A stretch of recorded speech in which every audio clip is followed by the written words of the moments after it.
Assalamualaikum warahmatullahi wabarakatuh. Nama saya Larasati Ramadiani dari kelas 10 IPA 2. Hari ini saya akan menyampaikan materi perjuangan dakwah Rasulullah Shallallahu Alaihi Wasallam di Madinah. Titik awal dakwah Rasulullah Shallallahu Alaihi Wasallam di Madinah, yaitu saat wafatnya istri Rasulullah, Siti Khadijah, dan pamannya Abu Thalib yang menjadi pembela utama dari ancaman kafir Quraisy. Beban Rasulullah dalam menyebarkan ajaran agama Islam semakin berat.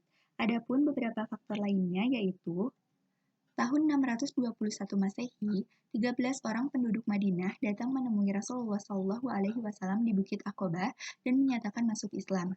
1 tahun setelahnya, tahun 622 Masehi, 73 orang suku Aus dan Khazraj datang dari Madinah ke Mekah untuk melakukan ibadah haji. Kemudian menjumpai Rasulullah SAW dan mengajak beliau agar hijrah ke Madinah. Dan pemboikotan oleh kafir Quraisy.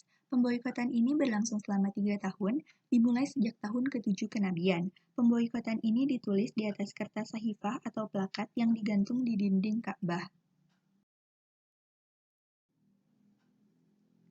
Substansi dakwah Rasulullah SAW di Madinah. Yang pertama, membina persaudaraan antara kaum Ansar dan kaum Muhajirin. Kehadiran Rasulullah SAW dan kaum Muhajirin mendapat sambutan hangat dari penduduk Madinah atau kaum Ansar. Mereka memperlakukan Rasulullah SAW dan para Muhajirin seperti saudara mereka sendiri. Setiap kaum Muhajirin dipersaudarakan dengan kaum Ansar dan persaudaraan itu dianggap seperti saudara kandung sendiri. Rasulullah SAW mempersaudarakan Abu Bakar dengan Harijah ibnu Zuhair Ja'far, Abi Thalib dengan Mu'az bin Jabal, Umar bin Khattab dengan Ibnu bin Malik, dan Ali bin Abi Thalib dipilih untuk menjadi saudara beliau sendiri. Yang kedua, membentuk masyarakat yang berlandaskan agama Islam, yang dibagi menjadi 4 poin. Poin pertama, kebebasan beragama. Poin kedua, azan, sholat, zakat, dan puasa. Poin ketiga, prinsip-prinsip kemanusiaan. Dan poin keempat, mengajarkan pendidikan politik, ekonomi, dan sosial.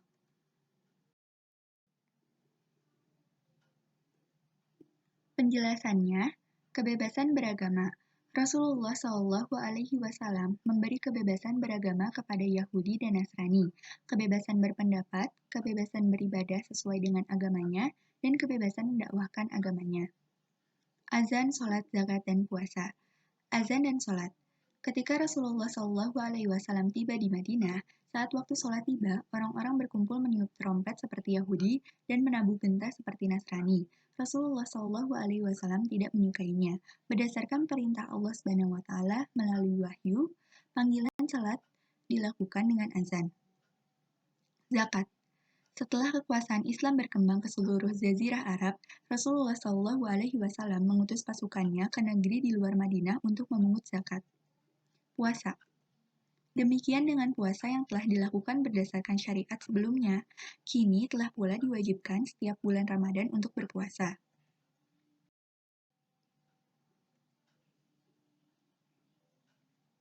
Prinsip-prinsip kemanusiaan.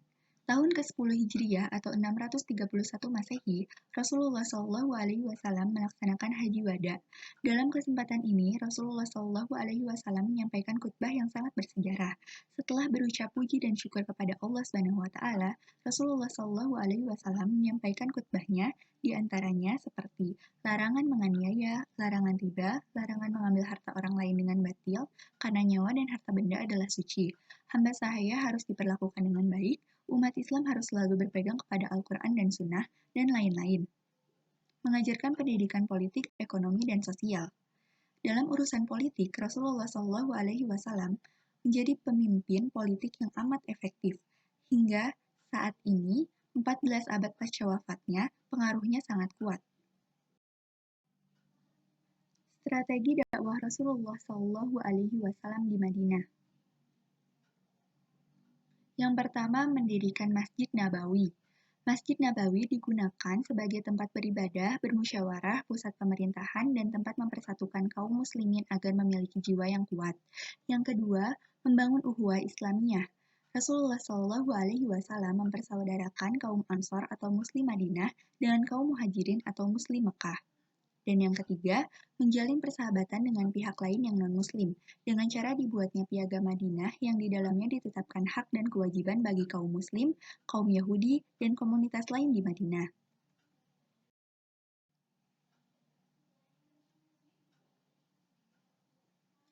Sekian penyampaian materi dari saya hari ini. Terima kasih. Mohon maaf apabila ada kesalahan dan kekurangan. Wassalamualaikum warahmatullahi wabarakatuh.